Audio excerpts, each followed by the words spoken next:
But part of the challenge of some of the older parts of the community is that the combined system, the catch basins are tied directly to the sewer pipe carrying the wastewater to the treatment plant. In this case, the Morris Corbin Water Quality Treatment Center in West Louisville.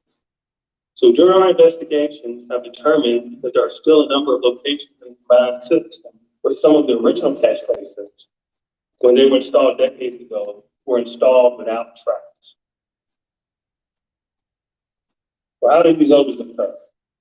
The trap catch basin works just like the trap under your bathroom or kitchen sink.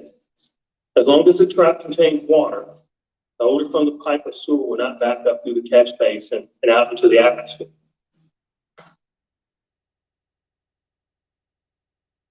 So with that, any odor cannot escape past the water level, as you see here in the diagram.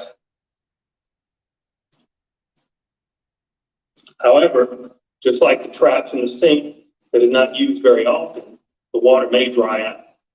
So this, if it dries out, this will cause odors in the pipe to travel out of the trap and into the atmosphere.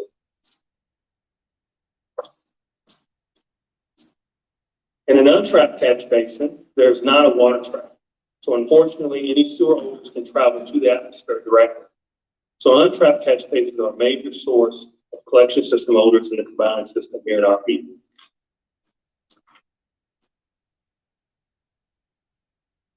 So it is a natural phenomenon within any wastewater collection system to produce odorous gases. MSD proactively addresses and manages sewer odors, but the change in weather patterns causing extended periods of dry weather compounded with low velocities in the collection system have increased odor levels and odor complaints. This has been seen in our community this past summer. Morris Corbin is located in the lowest point in Jefferson County, so the majority of the wastewater flows into the collection system is done by gravity. Normal conditions, periodic rain in the combined system keeps the flow velocities elevated in the sewer.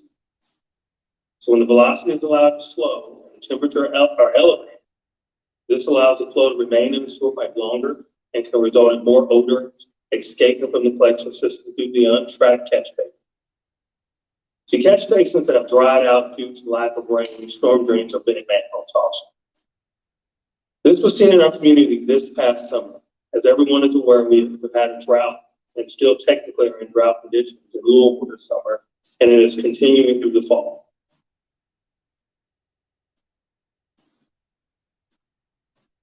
So you can see here, September of 2022 has been the third dry September since 2010. On an average in Kentucky, September has the least number of rainy days.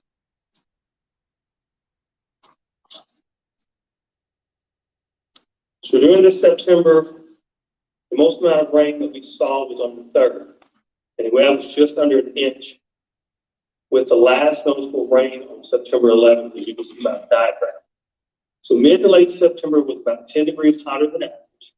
So both of these factors significantly contributed to excessive odors from the collection system. And just like in September of 2022, October has been the third dry since 2010 with only 1.54 inches of rain. In Louisville, the annual average for the month of October is around 3 inches. So if you remember from the September chart, the dry September on record was 2019 with 0.04 inches of rain. We experienced significant odor complaints that year, but we were fortunate that in October of 2019, you see, the MSD service area received almost 6 inches of rain, twice as much what is the annual average, which allowed flow to increase and reducing odors in the collection system that year.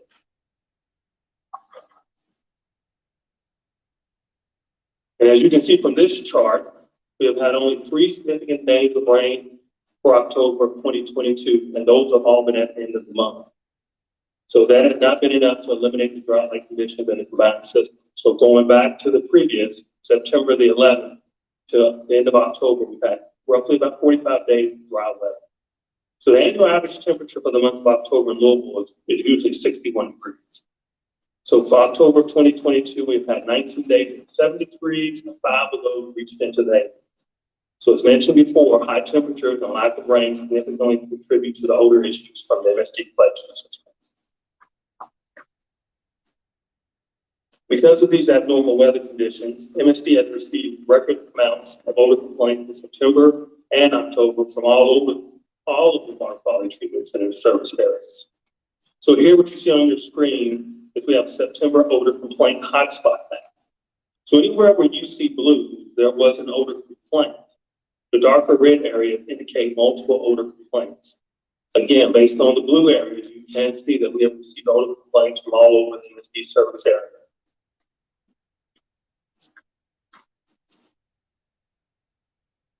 And just like September, here's October's odor complaint hotspot map. Again, you can see the zoomed in areas showing the concentrated odor complaints.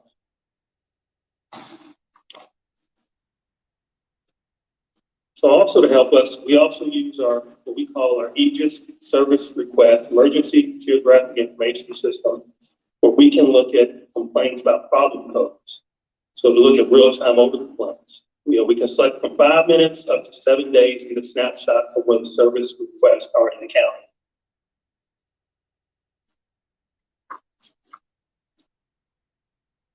A lot of local residents use the Smell My City app to report odor complaints.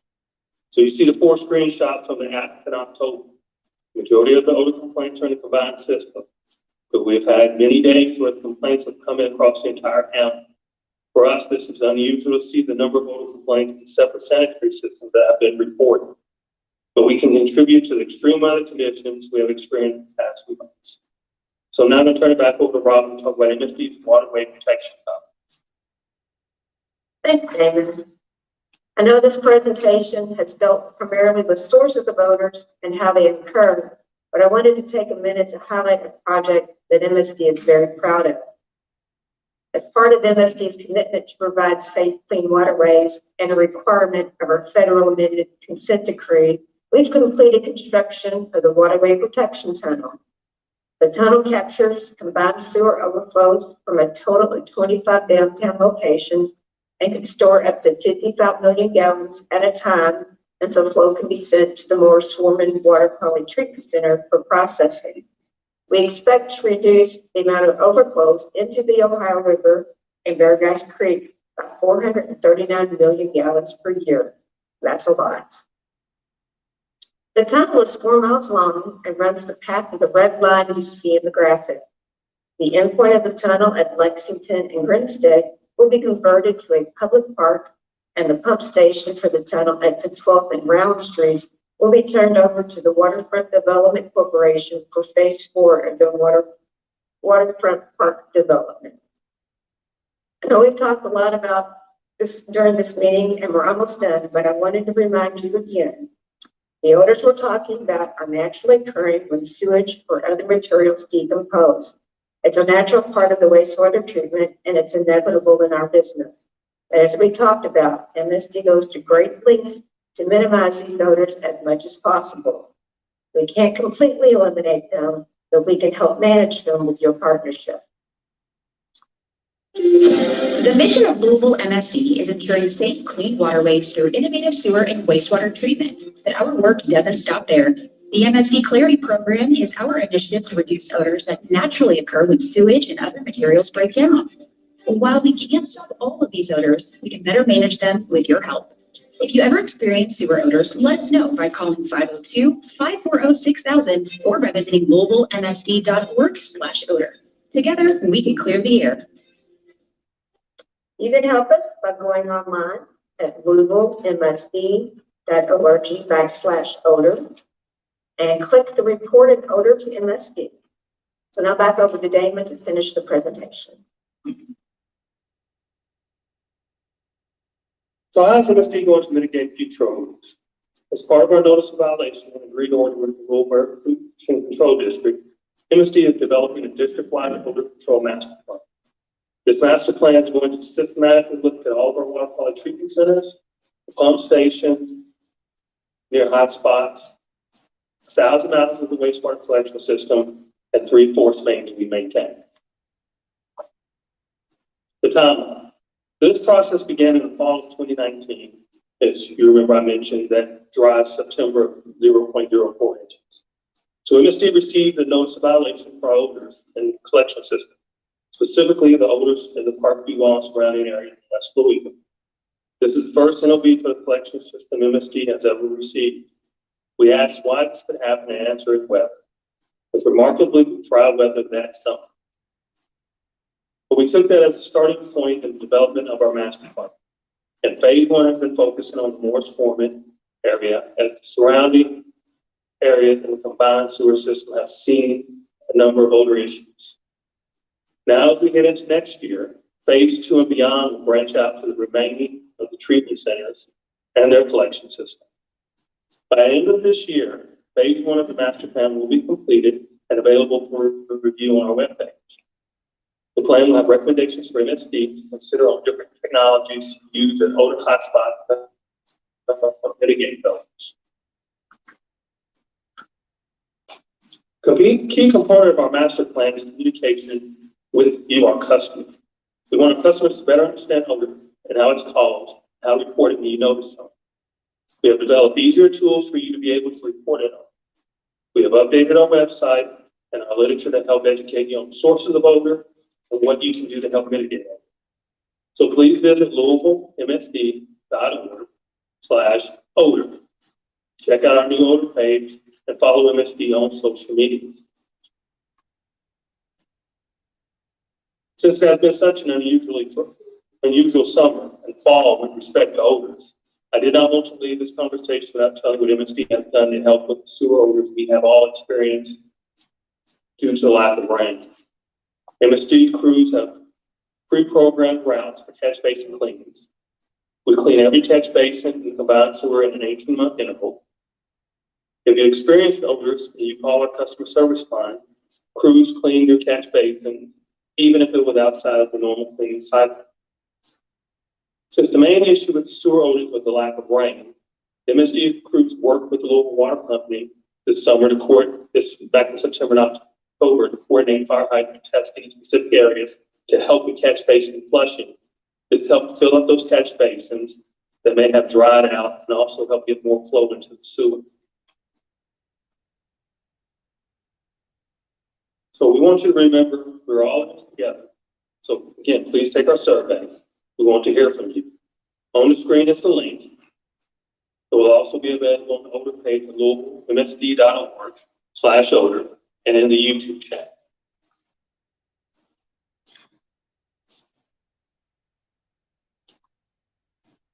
So we want to thank you for your time this evening as we talked about MSD's odor clarity program. So again, if you have any questions and you have not already entered them into the chat or sent us an email, please take this opportunity to do it now. I have index cards and Damon, we have quite a few questions. We have them in the chat and we have them also in the odor email box, and that would be odor, ODOR, @LouisvilleMSD.org, and I can see those and the ones in the chat. So thank you for everyone who submitted. There are some that are a little repetitive, so I'll try to bundle them together, but if I miss something, go ahead and put something back in the chat, and we'll bring that back up. This meeting was planned as part of a series of meetings more than a year ago. And so the focus was planned for this meeting to be on the Highlands and downtown. We've had two previous meetings that focused on the West End in that area around our Morris Foreman Water Quality Treatment Center, and then another one Southwest that focused on our Derrick R. Guthrie Water Quality Treatment Center. So that's why I'm seeing some things about why are we talking about Highlands when it smells bad in the West End.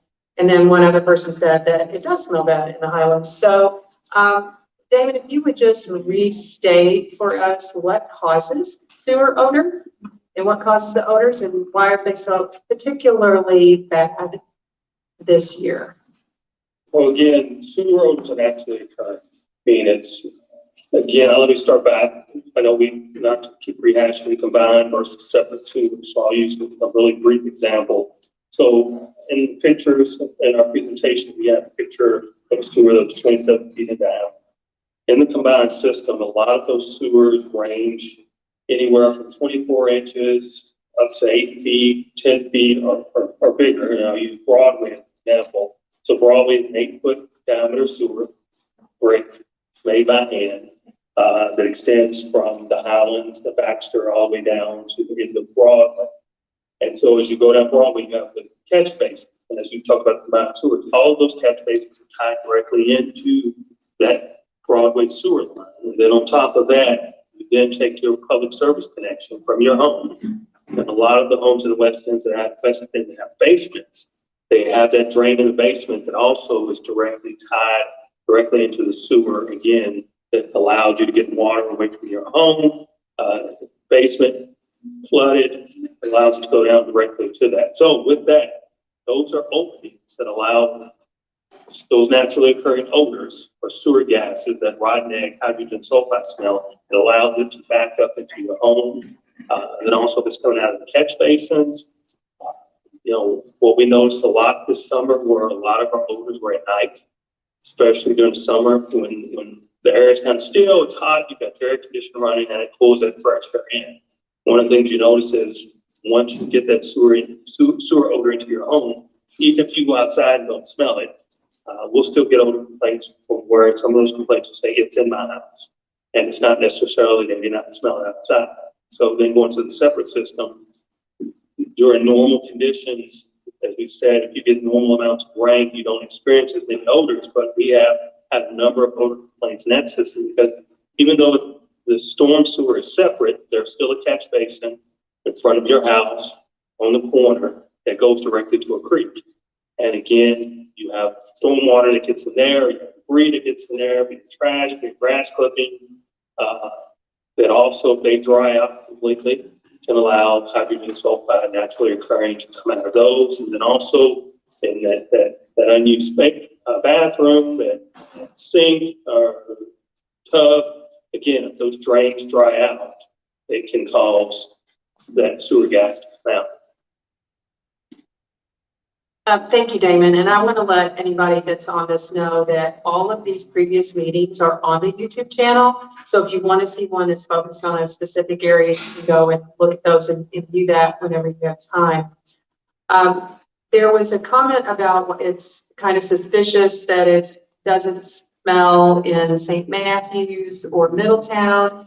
And why is the odor so concentrated in the West End and Shively? I'll start, and then Damon, I'll turn it over to you. And again, it gets back to that older parts of the city with the older infrastructure where one pipe was put in to handle your sewer water and your rainwater. In the newer parts of the city have a drainage ditch or a pipe that's just for stormwater and then a pipe that's for sewer water. So when Damon talks about the openings, that is those catch basins that you see on the side of the street if they're a part of the combined sewer system. You want to add anything to that, Damon? Yeah, so it's interesting you bring that up. So I'm just trying to find a list of complaints right off the top of my head. So here's just to give you some background. So for September of 2022, we had 331 complaints.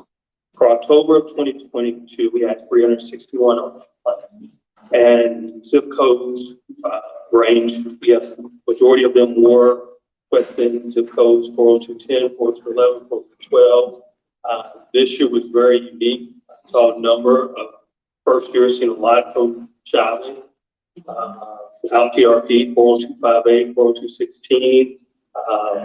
I've got no complaints on our list. We've, Robin keep track of those. 40299, J-Town, 40245, 40222, 40223. So again, we've seen them all over due to the conditions. Another thing I point out, I did a presentation a few weeks back, and one of the things I pointed out, I don't know if you saw, Lexington Herald ran a story similar to some of the ones we had run this summer by our local news stations, interviewing people from the Lexington area and wastewater community with regards to, they were seeing the same issues. I even got a call from someone in New Albany asking how do we deal with odor complaints because so many had started coming in. So it's usually more concentrated in the West End, the Highlands, Portland, those combined service areas, and then give you a few more numbers. So I gave you those numbers for this year. So let's go back to 2021. For September of 2021, there were only 31 odor complaints. For October of 2021, there were 56. For September of 2020, there were 70, and for October of 2020, there were 82. So again, you can see that dramatic shift in complaints, and you can even time the rain. October of 2020, there were over 5 inches of rain. October of 21, there were over 4 inches of rain. September of 21, which was a wet year, compared to September's was almost 5 inches of rain. Again, this year we've had 2 inches in September, and then just barely over 1.5 inches for October. Thank you, Damon. Could you hit on the work that's being done to upgrade or replace the catch basins, which are an opening in the combined sewer system, and how that will help and what they cost and how far along we are with that program and that plan? Yeah, so part of our consent decree with APCD was they wanted to focus on Park Duval, and that's where we started, but we broke them up into areas. We started with Park Duval, and that work has been done. Now, because it's been such an odd summer, this hasn't been a good summer to judge how much those improvements have helped. But we fixed, there was 21 catch basins. We determined, I believe it was 9, Robert, correct me if I'm wrong, it was 7 or 9, that if we fix those, take care of the other ones. And then expanding out, we just finished doing our surveying of California neighborhoods. We surveyed over 900 catch basins in that area. We determined 75 of those either need to be repaired or replaced. We just put out the bid, first phase of that project, and there'll be a second phase. While that's going on, we've already started inspecting over half of the catch basins in the Chickasaw neighborhood. We're anticipating that's going to be over 900. And we'll go to the Shawnee neighborhood, which will be probably another 900 to 1,000.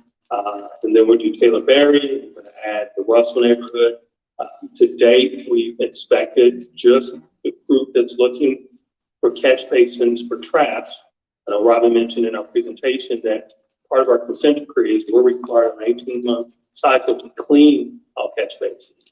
And the thing you have to remember is cleaning a catch basin and putting water in it. If you don't have a trap, that water goes directly through it, and it doesn't prevent those odors. But to date, just dealing with these issues, we've inspected over 2,000 catch basins. That just started at the end of last year, going into this year.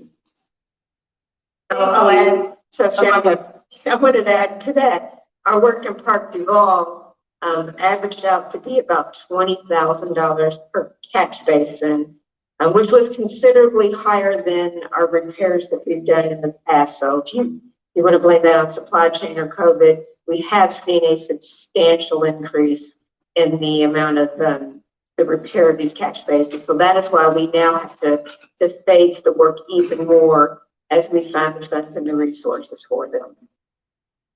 Thank you. We have a comment about why aren't we using water from the fire hydrants to flush the drains? And we have done that. We've got a great partnership with Liquid Water, and they have to test those hydrants anyway. So they've been letting it just flow into the pipes. And I believe, Damon, we've also purchased water from Liquid Water for the same. So another thing we did was we showed the MSD video showing some of our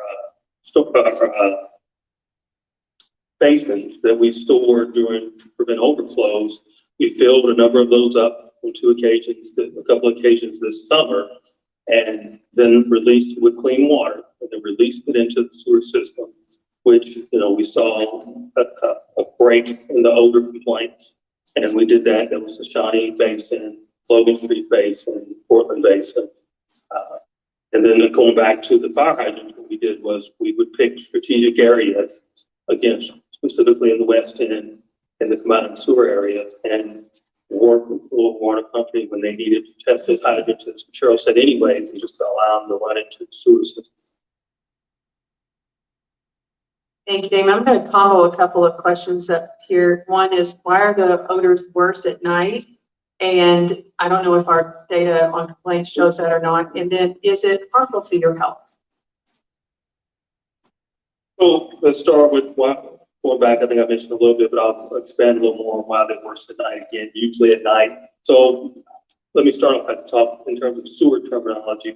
What we do is we usually see our highest flows that early morning, that's 6 to 9 a.m. And then again, it picks up again after 5 to 8 a.m. So you take those as everybody's getting up to work, school, and evening coming home. So when you think about once the day gets going, everyone's hustle and bustle going, weather patterns, wind, whatever you want to talk about is just constantly, you kind of got that flow where it's going. Well, at night, especially after I'll say this, a lot of our complaints will happen after 8 o'clock, after 9 o'clock. I mean, I'll come in and check from my city app. I get all the emails from those, and you'll see 1 a.m., midnight, 2 a.m., where when that area settled.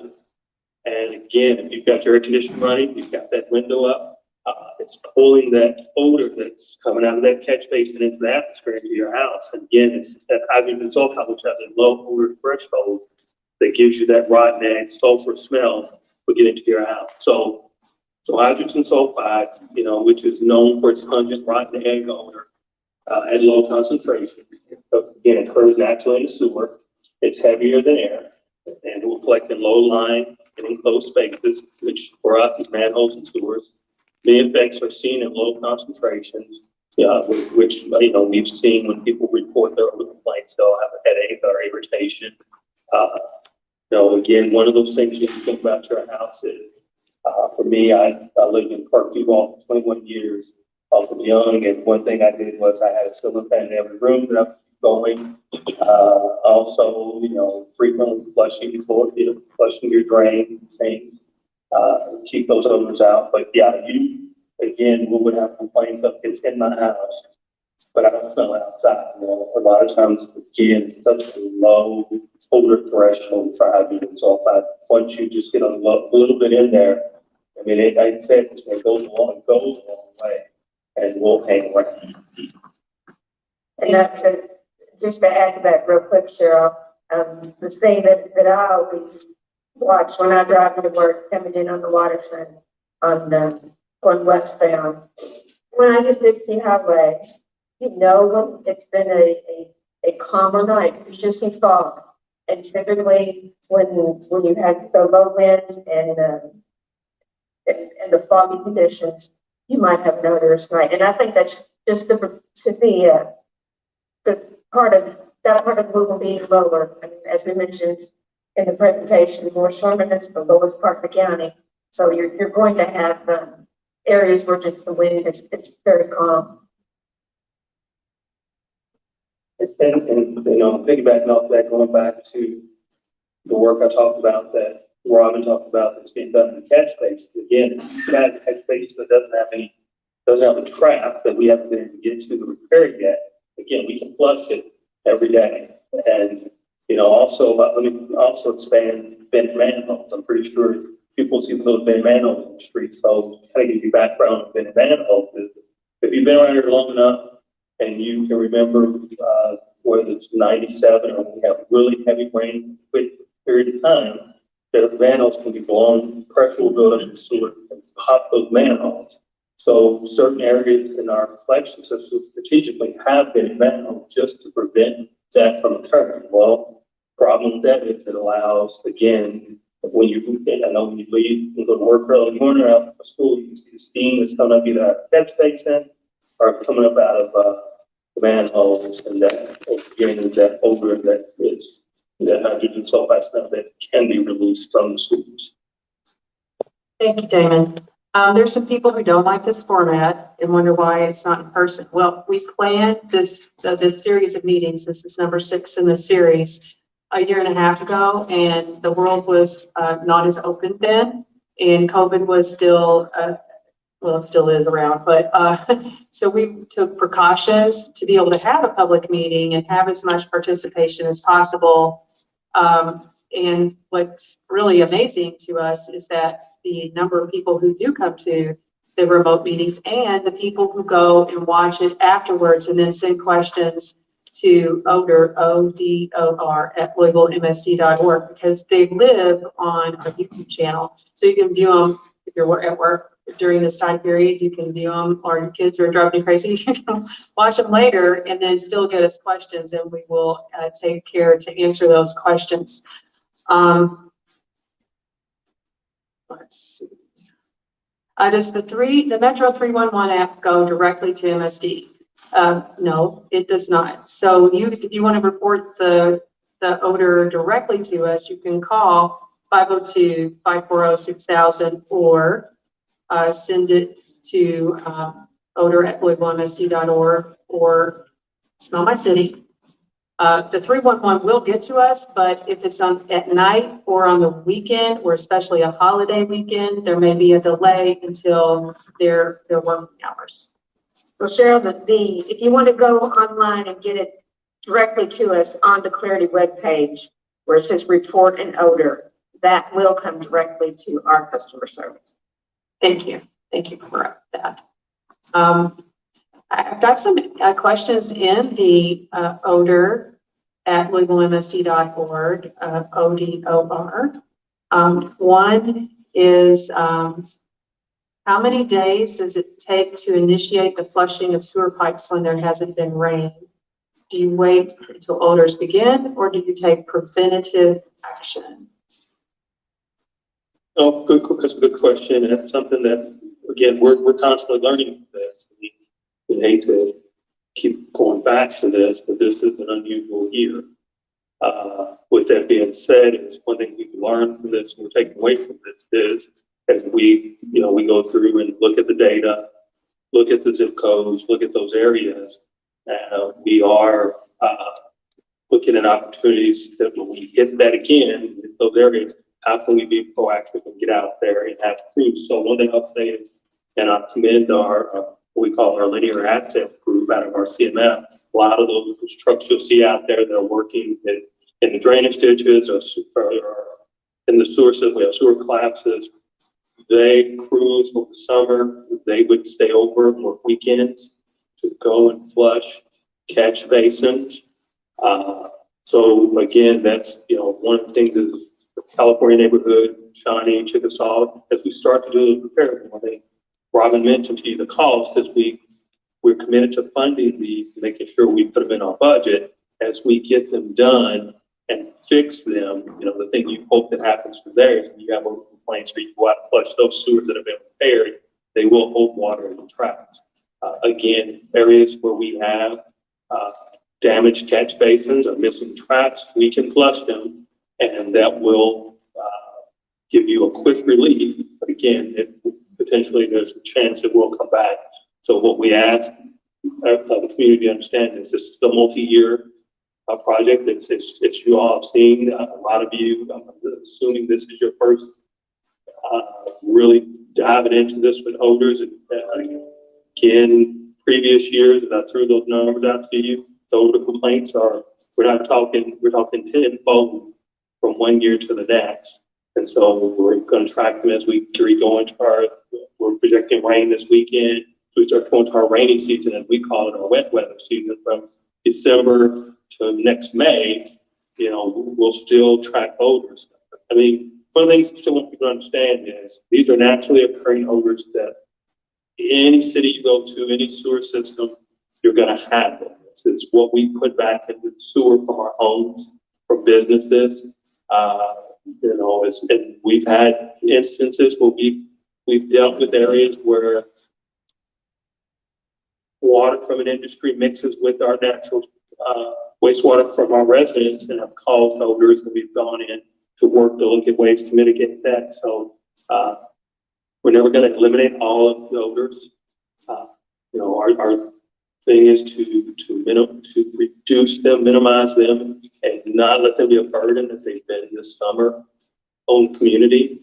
But it's just, again, with your help, I know some presentations that I'm giving, people said they're tired of constantly sending in or reporting them. I've noticed is the majority of the people that have odor complaints, and they're truly having those odor issues, they'll keep reporting them. In certain areas, and then what we do is, especially in Smell My City, is we'll take those complaints, send them to our customer service, and put them in the system. You have to remember our crews, they have other jobs to do, and so we work in getting out to these catch basins and flushing them along with their other work. So if you put an odor complaint and you don't see a truck out there, or if you don't feel like your complaint complaint's been heard, send it again. Again, we have to put in service requests, and those service requests have to work their way through the system to get to those crews, to be assigned to them to go out and address those odor issues. So, I mean, I wish it was as instantaneous as if you called tonight at midnight and said, I have an odor complaint. About 5 o'clock tomorrow morning, someone would be out there to flush it. That would be, I would love it. We would have the crews or the resources to do that. But the reality is, again, just as like Cheryl said, if you call in 311, you come this Friday or Saturday, we may not get the complaint until Monday, just based on the resources and staff. Damon, could you talk about the upgrades that are being done to the Morris Foreman treatment plant and how they will help conditions in that vicinity? So I'll start off. Really keep it on mind. Yeah, I'll start off with Robin, because she's going to be more experienced with the odor control technology. So I'll start off with the projects, and then I'll turn it over to her and let her talk about what existing odor controls we have and what new odor controls we put in. So Morris Foreman, again, was built in 58. The life expectancy of a wastewater plant is about 25 years. So if you do the math, we should technically be on about our third wastewater plant. So what we've done, we've biosolids. We're in the process of putting in new dryers where we take the sludge. When I say sludge, you think about everything that comes from your house, from industry. When we clean that wastewater, you have solid that we separate from the water, and we have to do something with that solid. In the past, we had dryers where we would dry that and turn it into what some probably have seen over the years, global cream, a grade A fertilizer that we distribute. So we're just putting in 2 new dryers to address some of the solid issues that can cause odor in Morris Foreman. Our primary, what we call our primary sedimentation basins, those are the initial tanks where we allow the water to go and sit and let the solids settle out. We are rehabbing those. We started those this summer and hope to have that done by 2024, those 4 rehab. But also the big picture, we're doing a biosolids master plan for the entire county for all of our water quality treatment centers. So specifically Morris Foreman, where again, we take care of majority of our solids. We're also other projects. We just put in a hypo building, which is the sulfite, which is the low strength bleach we use to disinfect the water to meet permit before we discharge it back. We're also working on some odor control over our Southwest pump station, Bell Plain facility. And so with that, I'll turn over to Robin and let her talk about the odor controls that are currently in place and those that will be upgraded with these projects. And Robin, with that, could you also work in our neighbors that we have, the industrial neighbors that we have in the Rubbertown area, and what is a harmful odor and what is not a nuisance in a terrible smell, but is not. Right. Let's start with the plant first. We have 2 main odor devices at Morris Foreman. They are biological, so we use our nice red bacteria where we collect the odorous gases from our process area, and those gases basically scrub the air of hydrogen sulfide, and that gets into the atmosphere.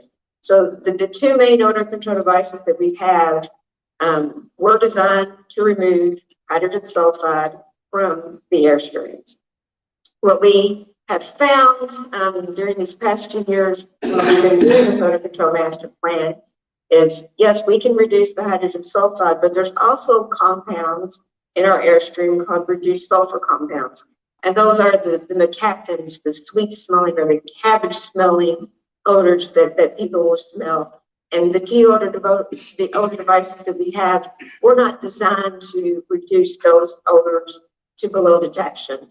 So what we are doing in our design with our dryer project is we're going to put a polishing scrubber on one of our odor control devices that will reduce those reduced sulfur compounds that people are more prone to smell. We're doing the same thing over at our Southwest pump station, which is right there, Bell's Lane.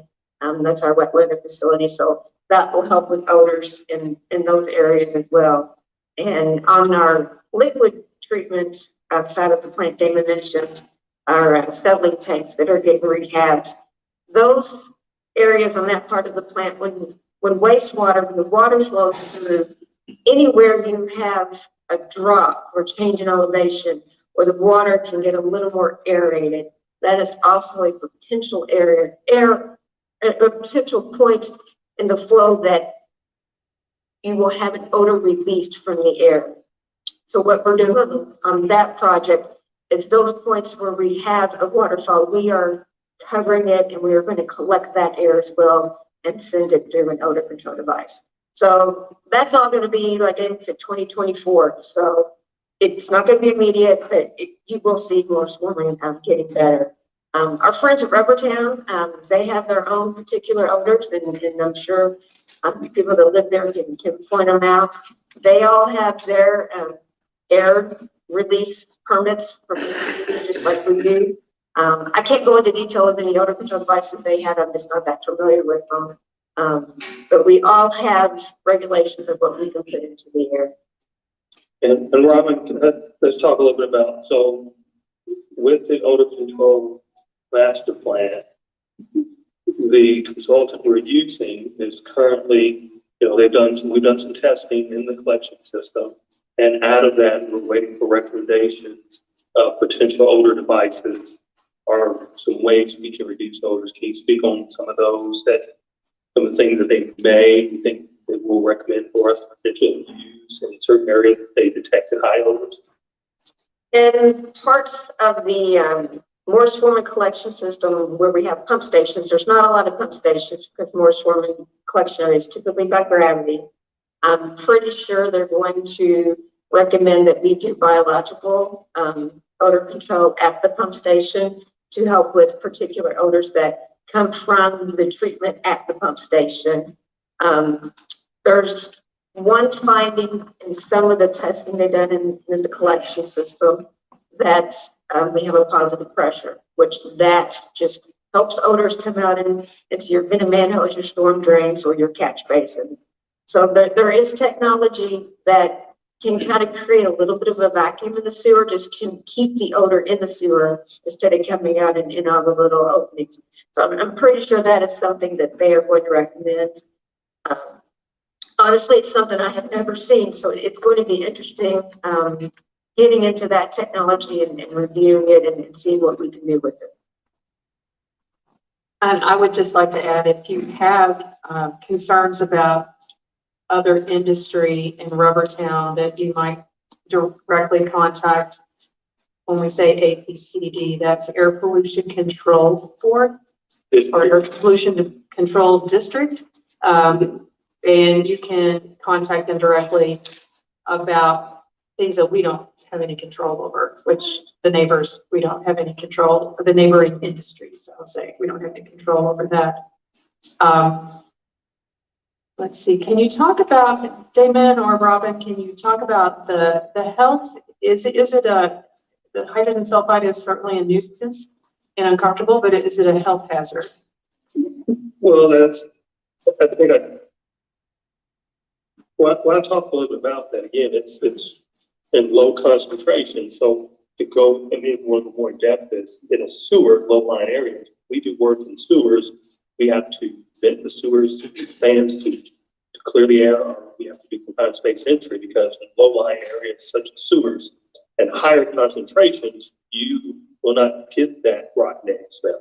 And so sewer workers can become overwhelmed, collapse, if they're not taking the proper precautions. But again, in atmospheric areas that you're smelling in your yard or that are coming through your vent, and that low level concentration, again, as I said, it's got such a low threshold, odor threshold, it can cause headaches and eye irritation. But that's, and again, for those, each person is different. If you've got asthma, allergies, breathing conditions, even the little bit of hydrogen sulfide can be irritating to you.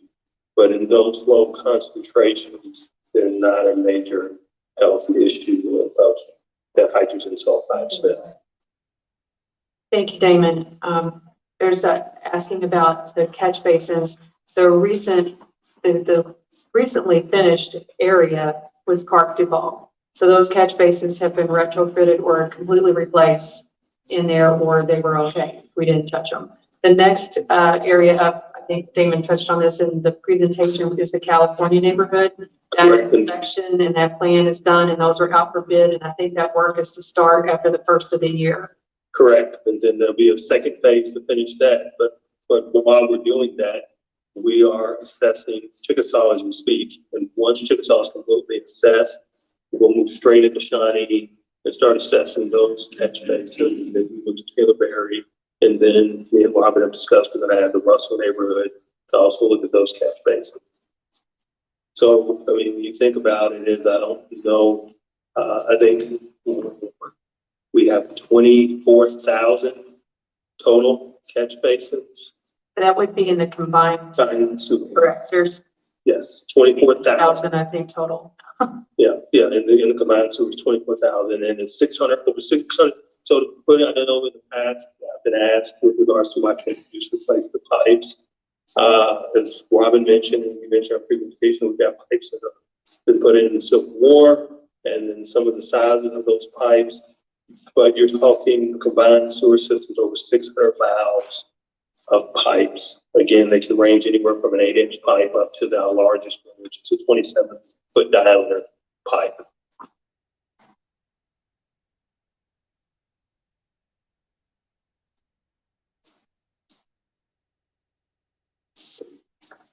Odor email box. There's a question about the consent decree was to address the combined sewer system. How long will this project take, or what date did you start? I think the consent decree was. Versus overflows. Yeah, combined sewer overflows was signed in originally in 07. It was amended in 05, and then it was amended, and then it's recently been amended again to include more projects that 2035. Yeah, it goes to 2035. And it's both on the combined system and the separate system, but it is heavily concentrated, I would say, in the combined sewer system. And the separate system addresses those sanitary sewer overflows that can happen again as, again, yes, those pipes are closed, but as time goes on and tree roots and just breakdown of the pipes cause what we call high infiltration. Stormwater gets in those. Then again, the sewer gets overwhelmed, those overflows. So all of that's part of the consent decree. A lot of the projects that have been done for the consent decree, one of the things is we're talking about is the money that was spent on the consent decree did not allow, it kind of put us in a position that we couldn't address all of those just infrastructures. Because I'm pretty sure everyone's aware, as you see on roads, bridges, it's sewers are unseen. So there's sometimes usually some of the last things to be addressed when you can see a road or a bridge or a building in terms of when you start talking infrastructure. So this second amended consent decree is allowing us to address these kind of issues with the infrastructure beyond just what the tunnel, as Robin presented in the presentation, the tunnel and the work we've done in the consent decree is to clean up the water lines. We're required by EPA, Department of Justice, Division of Water, to clean up the waterways and not allow those overflows to get into the waterways. And so now we're looking at, okay, where can we look at fixing infrastructure to address such things as odors? And there's an appreciation for that work taking place, but it is several years down the way for some neighborhoods. And what in the meantime are we doing that can help odors? It's not a humongous infrastructure project, but what can we do that's feasible and will be helpful for these areas while they're waiting on the long-lasting things? Yeah, good question. Again, if we know of these areas in terms of, again, we'll be able to take this data, the more complaints that we get and that can help us out, that allows us to look at potentially developing what we call, I showed you those hotspot maps, for us to look at going into the future. what are areas that we can go ahead and be preemptive, and we look out at the weather pattern and see that, hey, we're not gonna be raining, and it's gonna be 90 degrees for 3 weeks. What are some of the areas? And realistically, we have to be realistic. There will be areas we can flush and we'll try to get to, but not every catch basin can you just go and add water again. So that just adding water to it is not gonna help. Again, climate change is a reality. As I said, when you look at September, the last official rain we got in September was September 11th. The first rain we got in October was October 26th. I mean, again, you're over a month between rain events, and then if you're averaging 10 degrees more than what you usually average, you're gonna, these kind of issues, again, nationwide popped up. Not just for us, but again, I mentioned for other utilities are facing the same. I was giving a presentation back in September in Cincinnati, and the moderator, we were standing there talking, and we just somehow got on odors. He was superintendent of wastewater plants, and we were discussing the things that he does in Cincinnati, the same issues that he's addressing are faces in the combined system in Cincinnati. So it's when you talk about combined sewers, I usually always give the example of everything east of the Mississippi, Cincinnati, Columbus, Louisville, Nashville, Indianapolis, going up to New York. Your major river cities have combined sewers.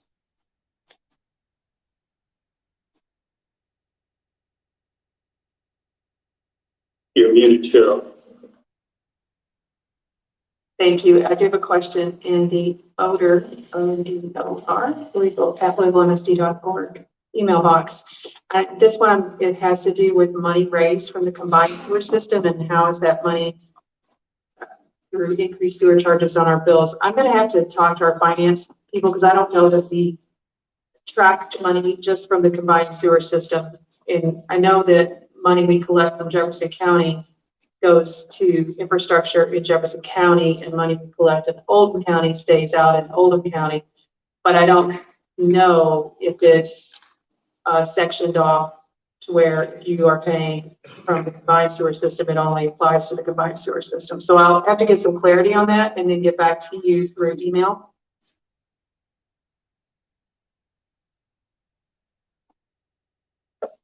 And there's, why should we contact the Air Pollution Control Board about Rubbertown odors? Aren't you all over the hazmat ordinance, or has that changed?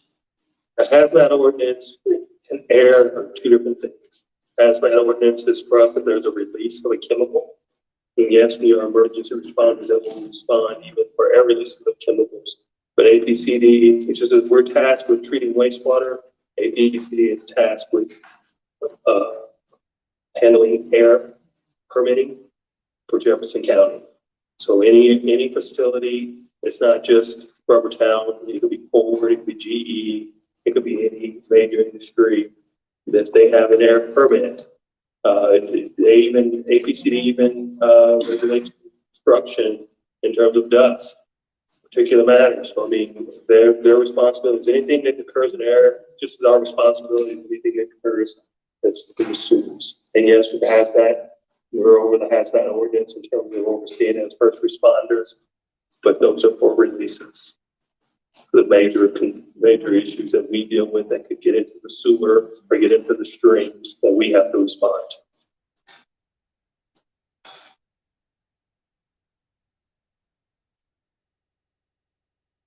So I think we can get in a few more questions. What about inspecting the Shively area? And I guess I would say with that is with every odor complaint, there's somebody goes out and inspects. Yes, every odor complaint.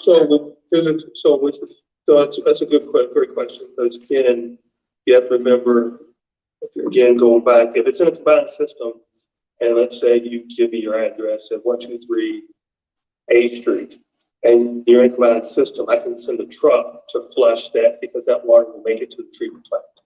If you're in Shively and you're in a separate system and you complain about odors, you can't use chlorinated water to flush a separate catch basin that will go to a stream. So it's just not as easy to go out to Shively And, so we look at all of those odor complaints and try to determine what area it's in and if there's what we can do to mitigate those odors. And we do have some areas out in the separate system. We got, and people have got really good at this. And we have some that have CSOs in their backyards or MSD assets in their yards or in their area. They'll call in and say, hey, I have such and such CSO, and there's an issue. And we can then go out and inspect. But yeah, if you're, again, in the Shively area, a lot of those odors are coming where, again, those catch basins go directly to a lot of those drainage ditches that you can see in Shively, Bairdale area, Oklahoma, those open ditches. And so, again, it's the same concept.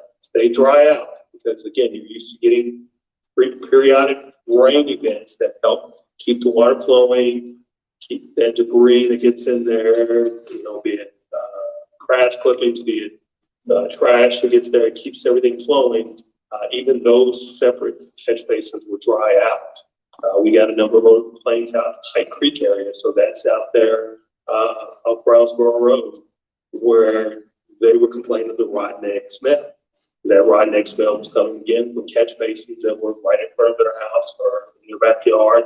That again go directly to a creek. So again, if a catch basin dries out, but I said I know it's trying to not complicate it. You've got a catch basin in the command system that have tracks, where you have catch basins out in this separate system that go directly to streams. So you're getting that rain in so many days every so often. It allows those sewers to be flushed and keep that flow moving. Thank you, Damon. I want to make sure that I'm respectful of everyone's time. We've got a lot. This has been a great conversation. I really appreciate it. I know the whole team does, and we've got questions that if we didn't get to your question, please send it to the email odor, ODOR, @LouisvilleMSD.org, and we will get back to you with your question, with the answers to your questions. If you leave me I can send it to your email. If you want to talk with someone, you can include a phone number in that email. But I think we need to be respectful of everyone's time and schedule. But thank you so much. And Damon, if you want, or Robin, do you want to close us out and bring us up? Well, Sorry.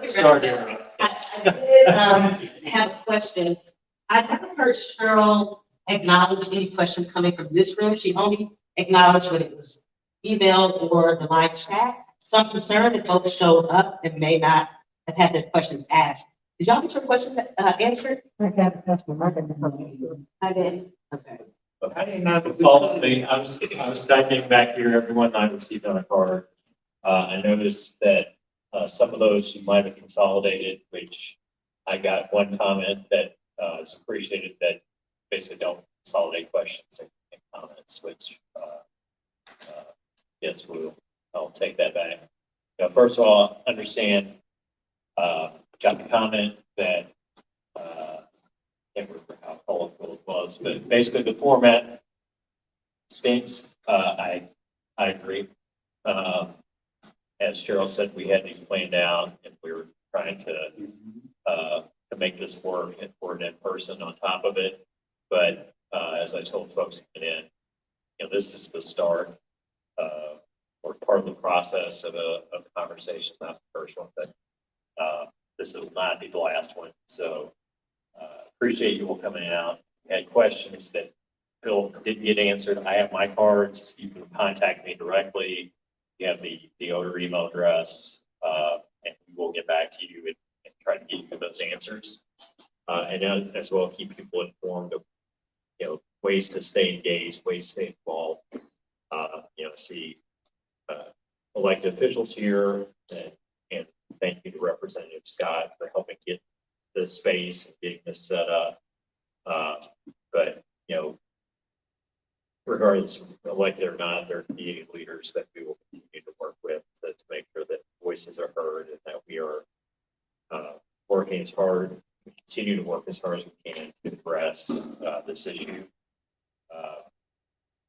First of all, just That's appreciate it. important. Yeah. What you were saying involved, that was one of my questions about how are you contacting us? I'm a homeowner here. I found out about this today.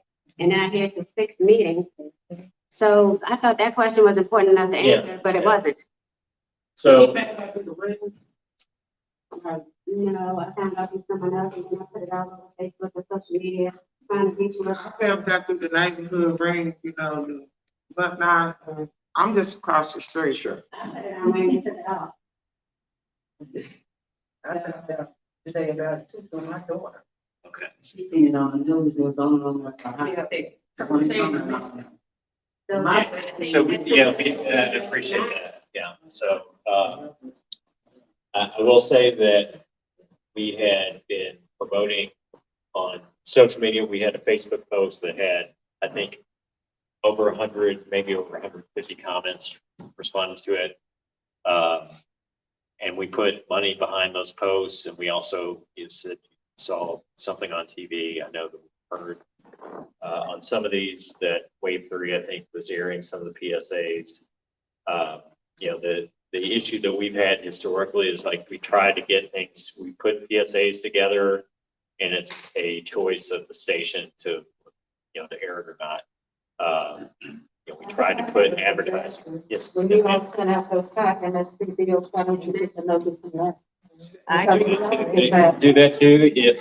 The only problem is we found that like with bill inserts that unfortunately not everyone reads the insert either, but I will say this, being over in communications, I am completely open to any idea that you might have on how to better reach and broaden our reach. I mean, that's one thing that I am,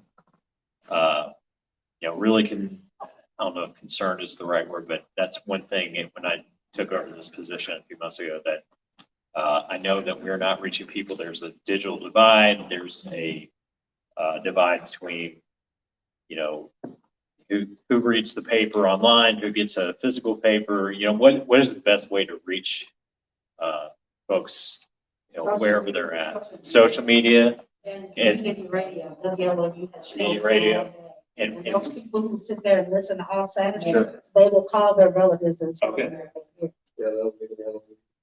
Yeah, at least those.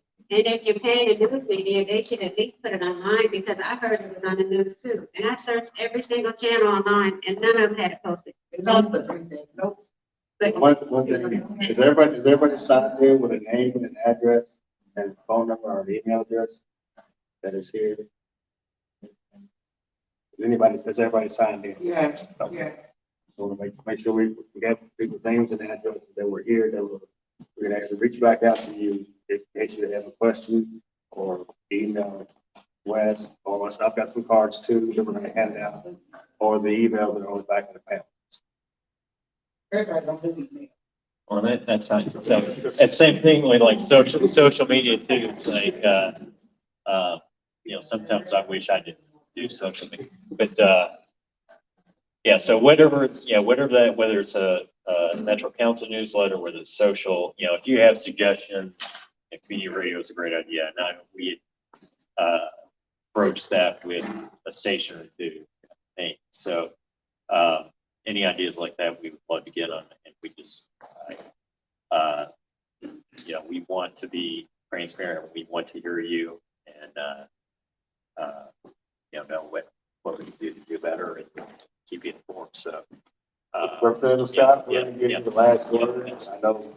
I know that, yeah, we want to be respectful of the space. And our host here too.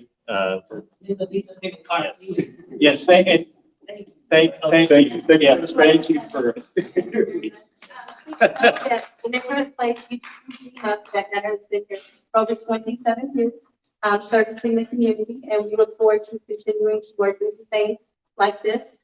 We want to let you know on December the 10th, we have what's called Park Duval Micah, and I hope that everyone will come out for that, starting at 2 o'clock and ending at 6, between Uijima Neighborhood Place and Southwood Community Center. So, thank you so much. Thank you. Thank y'all for that.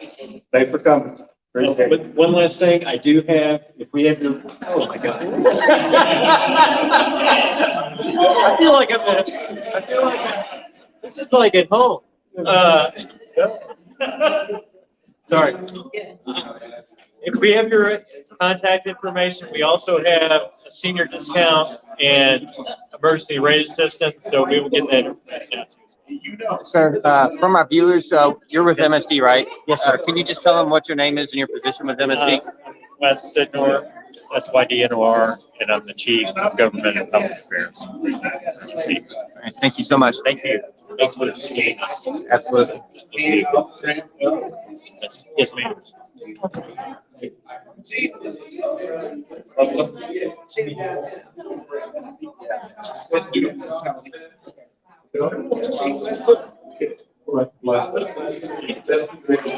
All right, y'all. Thank you so much for watching. I wasn't really familiar with the format, what it was going to be before I got here. I was kind of expecting more Q&A with actual MSD people here, so I couldn't really relay your comments and questions. So I'm sorry about that. I didn't really know it was going to be a presentation on the wall. But yeah, thanks for watching. Share this out. I appreciate you all. And until next time.